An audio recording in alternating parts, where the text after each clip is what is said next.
In any given year, 40 million Americans will suffer from debilitating anxiety. Over the course of your lifetime, there's a 1 out of 4 chance that you'll have an anxiety disorder. That is such a staggering rate. It suggests that we've entered into a new realm. We've acclimated to a new norm, one of mass disquiet. Anxiety exists in epidemic proportions in our culture. If 40 million people fell mysteriously ill on a physical level, the Center for Disease Control would be searching for the cause and looking to find the solution. As a practicing psychotherapist, it's never made sense to me that the best we can do is try to manage this disorder, typically through medication. So I've been searching to understand why we struggle in this way. Now, I'm not talking about normal levels of stress which are typical in our lives. I feel some stress standing here right now. That's the stress of engagement, of being productive and generative and moving forward. But when stress turns into distress, it impedes, it blocks our ability to live our lives well, with joy, to be present in our relationships. So I've been searching to understand why we are entrenched in this epidemic of anxiety. Here's what I've learned. I find that primarily the cause of such anxiety is due to our relationship with our thoughts. You see, when our thoughts are constantly seeking certainty, wanting to know the future in advance, we get anxious, we get fearful. We can't know that future in advance, it's unknowable. But we still continue to search for it.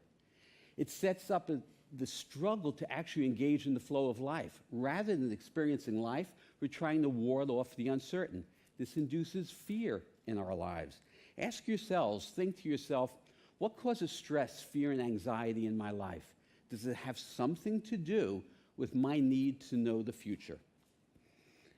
A number of years ago, I was working with a woman who came to see me around her relationship, her marriage, and her anxiety disorder. She shared with me that she was unhappily married in a loveless marriage. Her husband had refused marriage counseling, and she said they were very disconnected and conflicted. They were both financially independent, and they had no children. So I asked her, why do you continue to stay married? She shared that it was around her uncertainty about who would I be if I got divorced?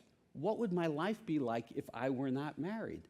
I was incredulous at first because the known in her life was setting up such despair, such anguish, such depression, and such anxiety.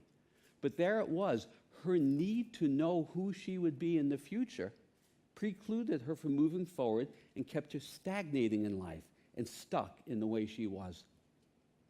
The need to know who would I be kept her mired in an unhappy, if not miserable, relationship.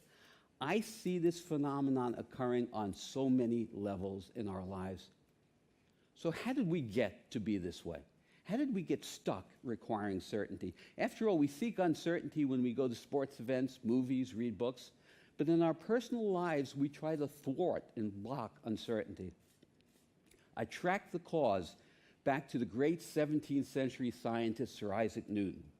Newton proposed that if we had enough information, today what we might call data, that we might reasonably predict a future event. This became known as determinism. But we took it to an extreme. It led us to slicing and dicing our options, getting us stuck in our lives. It created a fear of making the wrong move. It's almost as though we are living our lives as though we're playing a chess match, sitting back and deliberating, but afraid of making the wrong move. If you have problems making decisions, if you get stuck in moving forward in your life, you probably have an issue with around your fear of uncertainty. Here's the good news. It turns out we've been living from the wrong game plan. Over the last 100 years, remarkable discoveries from the field of quantum physics have revealed that the universe, reality, is nothing like what we imagined it to be. It's not Newton's reality. Reality is not fixed, deterministic, or predictable. Nothing is inert. It is a flowing, moving, bubbling sea of possibilities, infinite potentiality. And we too can jump into that game plan and live our lives that way once we can reframe our relationship with uncertainty. Think about it. Embracing uncertainty allows you to start to navigate and craft your own life decision. I used this concept with that woman who was stuck in that troubled marriage. I asked her to close her eyes and imagine that she was standing by the bank of a river. I explained to her that the river, metaphorically, was going to resemble the flow of her life, the current of life, particularly the middle of the river where the current would get strong. She closed her eyes and I let a few seconds pass, and then I asked her what she saw. She said to me she sees herself in the middle of the river where the current is strong, but there's a large rock. Let's call it a boulder. And she's grabbed a hold of that boulder. And I asked her why. Why are you holding on to the boulder? And she said, well, the river's bending to the right up ahead, and I need to know where it's going to take me. Let's presume that that's going to be her life as a divorced or single woman. She needed to know. I explained to her she needed to let go of that boulder and enter into the flow of life, and that once she did, she'd be free to navigate along the way, but she had to let go of that boulder. How do we accomplish this? How do we have this shift of mind to allow us to make these changes in our lives? First, we have to change our relationship with uncertainty. You know, typically what we fear, we resist. We go like this. We push it away. And when we do that, it emboldens it. It makes it greater. It makes us more anxious. Paradoxically, what we need to do is invite what we fear in. When you invite it in this case, invite uncertainty in, the fear starts to dissipate. It starts to retreat. Think of it this way. If reality is uncertain and we cling to seeking certainty, we're going to dysfunction. We need to change our game plan of how we engage life. Next, think about your relationship with your thoughts. If you still see your thoughts are seeking certainty, you need to notice those thoughts. Try to release them. Essentially, see the thought, but don't become the thought. If you don't become that thought, you can release it. Because the moment you have a thought, the thought summons up the accompanying emotion. They work in tandem. So if you have a thought seeking certainty, you're going to feel fearful. You're going to feel anxious. In the nanosecond between your thoughts, you exist in a state of pure potential. That's the universal reality. But if you keep having thoughts that are seeking certainty, garnering fear, you're never going to transcend anxiety.